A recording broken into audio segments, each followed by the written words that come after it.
Hi everyone, welcome to Cache Walks. We've called in here because Morn's Wanderer helped us make a video about Celtic crosses, and he chose this location to send us footage of, and we've always wanted to come and see it for ourselves. So we're going to hunt around. We are, and there's also a multi for us to do too, so we're going to try and find that. Let's hope we can get it. Today we're heading from Coot Hill, County Cavan, down to Dublin, with stops along the way. Our first stop will be at Monasterboice. It's well signposted, so easy to find, even if it's a bit windy.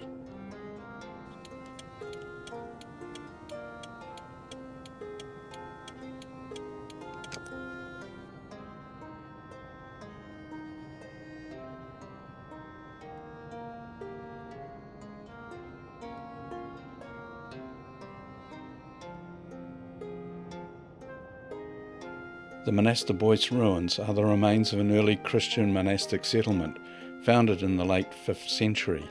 It's one of Ireland's earliest Christian sites. The site includes the remains of two churches built in the 14th century and an earlier round tower, but is most famous for its high crosses. The Vikings occupied the site for a period until they were routed by the King of Tara in 968. It fell into ruin after the establishment of the Cistercian Malafont Abbey nearby in 1142. Loving the drive through the countryside. A glimpse of the round tower through the trees on the right.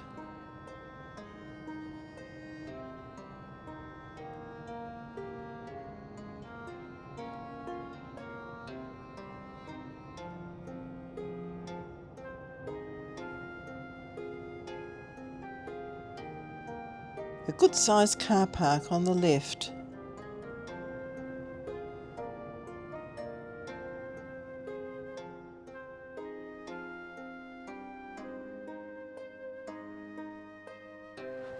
Okay, we're at ground zero for the cache, so we better find out what we need to do here, because I think it's an offset multi, isn't it, Lynn? Yes, yeah. Yeah.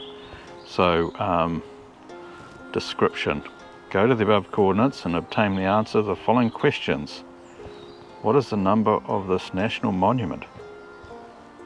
Okay. There we are. So we're going to find the number for this national monument. Okay, looks like there's a plaque over here. So that might have what number the national monument is. Has it got it there, Lynn? Yes it does. Okay.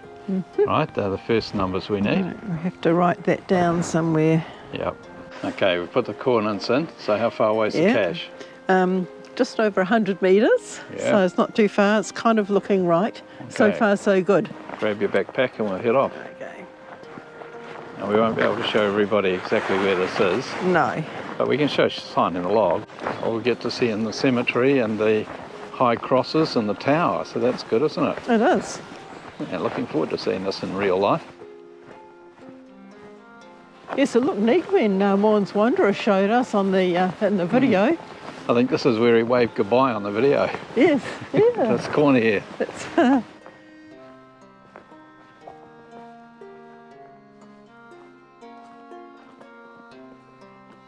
There's the tower in the distance and the wonderful cross. Wow, well, that's pretty neat. This is the South Cross. It's regarded as the finest high cross in the whole of Ireland. Wow, look at this cross, Lynn. Yeah. Isn't it amazing? Incredible. It's definitely worth coming to have a look at. Ah, wow. Didn't realise it was so thick and big. I mean, I knew it was tall, but wow, that is amazing. Illustrations on it here. Carvings. It's likely to have been carved sometime between 850 and 920 of very high quality sandstone.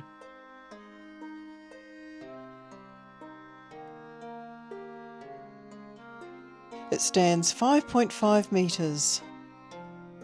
It may have been used to tell Bible stories to a congregation. It features biblical carvings of both the Old and New Testaments of the Bible. Pictures for those who could not read and probably had no access to a Bible. Let's look at the stories it tells. The east side focuses on images from the Old Testament, Christ in majesty, symbolising his role in presiding over the human souls for all time. Christ supported by angels. The blessed, for theirs is the kingdom of heaven. The damned, the wicked, pushed by devils. The adoration of the Magi, the birth of Jesus Christ and his recognition as the Son of God. Moses striking the rock, from which water would come out so that people may drink. Scenes from the life of David, a shepherd boy, who became Israel's second and most important king. Wow. I was surprised by the bulk of it, Lynn. Hey. Yes. Here on the west side, it's devoted, more or less, to the life of Christ, beginning at the base with his arrest at Gethsemane and continuing upwards to his crucifixion. The crucifixion, the execution by crucifixion of Jesus of Nazareth. Soldiers at the tomb, the resurrection of Christ. Mission to the apostles. Jesus called the disciples to him and gave them their mission to teach, preach, heal, and send out evil spirits. The arrest of Christ. The chief priests sent an armed crowd to arrest Jesus. It's worth looking at the carvings on the base. Not sure what these cats are doing. Lots of crosses, Celtic crosses on the graves here. Whole place is full of them. Some people buried inside the old ruin. It's a South Church, the parish church in later medieval times. Let's go into the old ruin here. Have a look.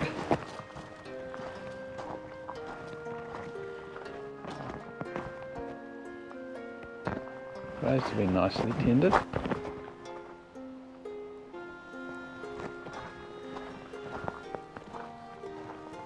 There are more over on this end of the, what I presume is the old church. Let's go around, have a look around here. Here's the amazing tower. We'll take a closer look at the round tower in a minute. The remains of another building over here, the North Church,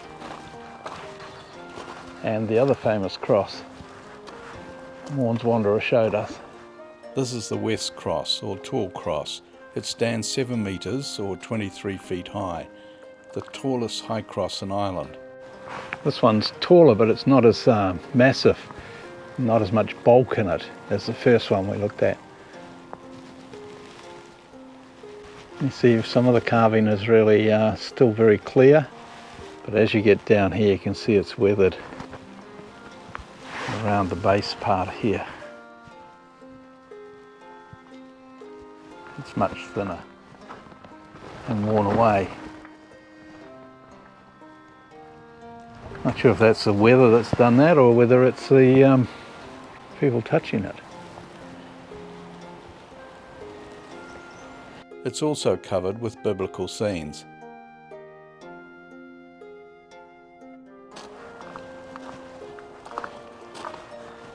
Wow, look in here.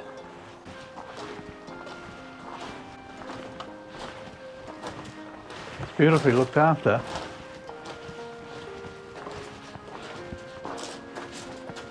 Oh, this is the North Church, a 13th century reconstruction on the foundations of an earlier monastic building.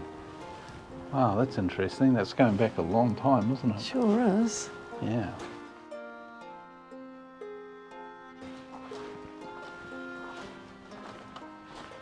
Okay, through the door.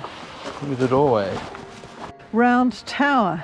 The Round Tower was the Irish reaction to the Norse raids on monasteries in the 10th, 11th century AD. These tapering buildings, over 100 feet high, served as watchtowers, belfries, repositories for church valuables, and as refuges for the community.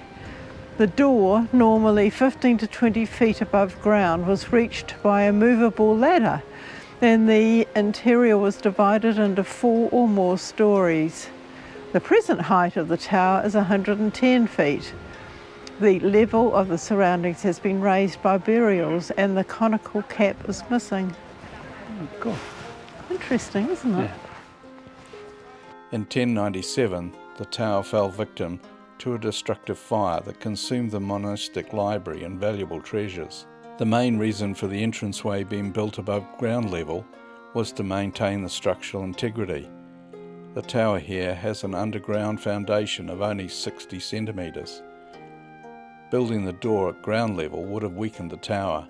It still stands today because the round shape is gale resistant and the section of the tower underneath the entrance is packed with soil and stones. Looks like there's times when you might be able to get up into the tower. Certainly there's a stairway here. Quite blocked today.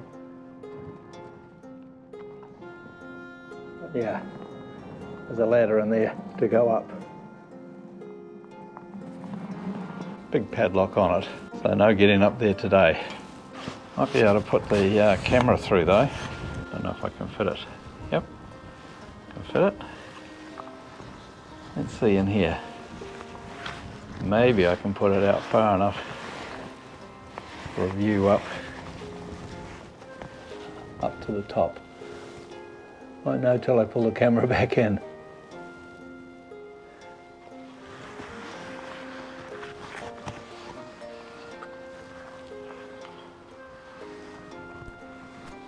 Yes, got it. Time to find the geocache. Okay, there it is, GeoRick. Log or signed. If it's your first cache in the province of Leinster, you gain the souvenir for your profile on geocaching.com. The north corner of the graveyard is worth a look too. There's the North Cross and an ancient sundial. That's the sundial that they used. Wow. Tell time in the monastery. Huh. It's quite cool, isn't it? Very cool. You can see where the gnome stuck out. A hole at the top.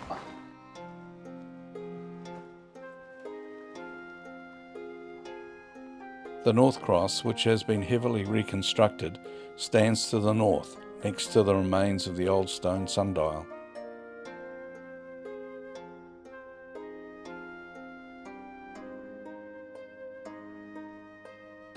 The shaft of the North Cross was damaged and replaced at some stage. This is the original shaft. And these ones with the Celtic designs on, even the modern ones are looking pretty cool. This one's 1905. There are a lot of modern Celtic crosses to find here in the graveyard. This one was put up in 1983. And there's another one over here, 2003. It's great to see the Celtic designs, even on very modern headstones. Well, this brings us to the end of our cache walk. We hope you enjoyed seeing the Celtic crosses, and for some of you might have seen them before in our previous cache walk. That's right, and we got the multis, so that was wonderful. So thank you for watching, and don't forget to go geocaching.